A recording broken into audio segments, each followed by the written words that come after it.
स्वागत है आप सभी का। आपके साथ मैं हूं स्वप्निल। आज बात होगी मोदी कैबिनेट के बड़े फैसलों की। कृषि कानून वापसी, पीएम गरीब कल्याण अन्न योजना को लेकर अहम फैसले लिए गए। बात होगी गहलोत के नए मंत्रिमंडल की पहली बैठक की। नए मंत्रियों को सुशासन मंत्र दिया गया। और बात नए सीजन में बढ़ते सब्जियों के भाव की, खासकर लाल होते टमाटर की। लेकिन पहले प्राइम 25। जम्मू कश्मीर के श्रीनगर में सुरक्षा बलों ने रामबाग में 3 आतंकियों को ढेर किया। ये आतंकी आम नागरिकों की हत्या में शामिल थे। संसद के शीतकालीन सत्र में नशीली दवाओं पर नियंत्रण के लिए लागू एनडीपीएस संशोधन विधेयक 2021 को भी पेश करने का फैसला हुआ है। विधेयक सितंबर 2021 में जारी अध्यादेश की जगह लेगा।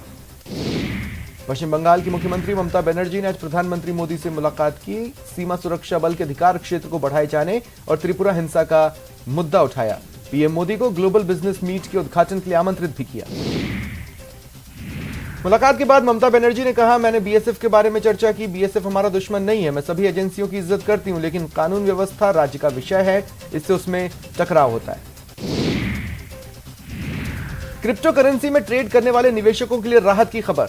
सरकार कुछ निवेशकों को निवेश की इजाजत दे सकती है।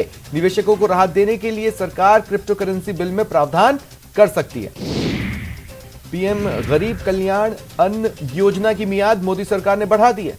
अब अगले साल मार्च तक मुफ्त राशन मिलता रहेगा। केंद्रीय मंत्री अनुराग ठाकुर ने जानकारी दी। प्रधानमंत्री नरेंद्र मोदी की अध्यक्षता में केंद्रीय कैबिनेट की बैठक में तीनों कृषि कानूनों की वापसी के ऐलान के बाद आज किसान कानून वापसी वाले बिल पर मुहर लग गई। सर्वसम्मति से प्रस्ताव पास हुआ। कैबिनेट की बैठक के बाद राकेश टिकैत ने प्रतिक्रिया दी। कहा, किसान आंदोलन अभी खत्म नहीं होगा। 27 नवंबर को बैठक के बाद निर्णय लेंगे।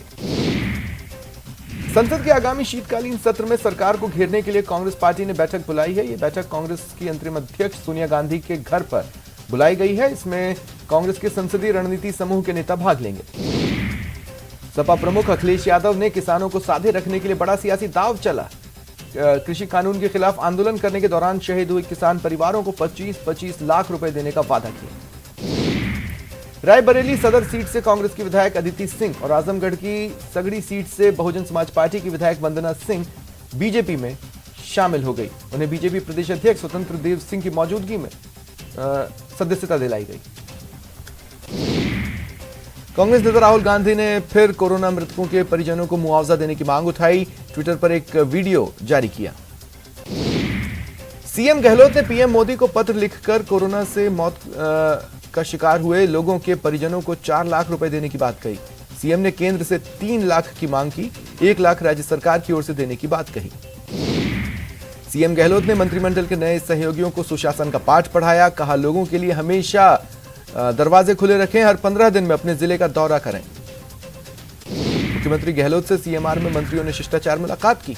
ममता भूपेश, भजनलाल जाटव, मुरारी लाल मीणा समेत कई मंत्रियों ने मुलाकात की। मरुधरा के स्कूलों में कोरोना ब्लास्ट पर सरकार एक्शन में है। शिक्षा विभाग के अधिकारी के साथ मंत्री बीडी कल्ला ने बैठक की और हेल्थ प्रोटोकॉल की सख्ती से पालन करवाने का निर्देश दिया। कांग्रेस 2023 को लेकर सक्रिय है। डोटासरा दिल्ली दौरे पर है। उन्होंने माकन से मुलाकात की। संगठन की मजबूती पर जोर दिया। कहा, 1 महीने में राजनीतिक नियुक्तियों की संभावना है। देव दर्शन यात्रा पर निकली पूर्व मुख्यमंत्री राजसमंद के चारभुजानाथ मंदिर पहुंची, पूजा अर्चना की।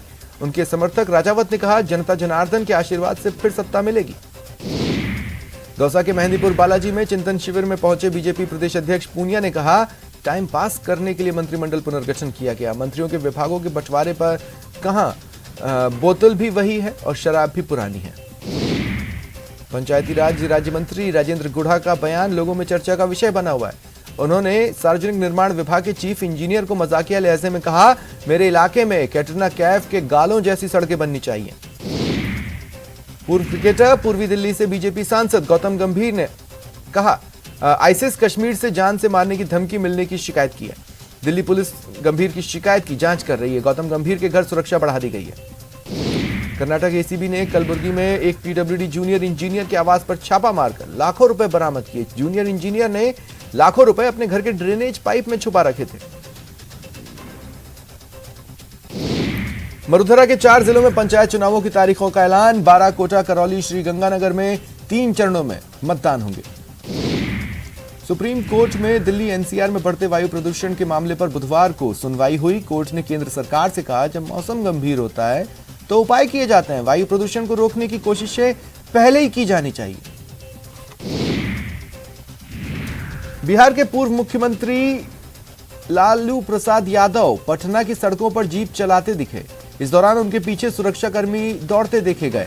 जीप चलाते हुए ये वीडियो खुद उन्होंने ट्विटर पर शेयर कर लिखा, सालों बाद अपनी पहली गाड़ी चलाई। उन्होंने लिखा, इस संसार में जन्मे सभी लोग किसी न किसी रूप में ड्राइवर ही तो हैं।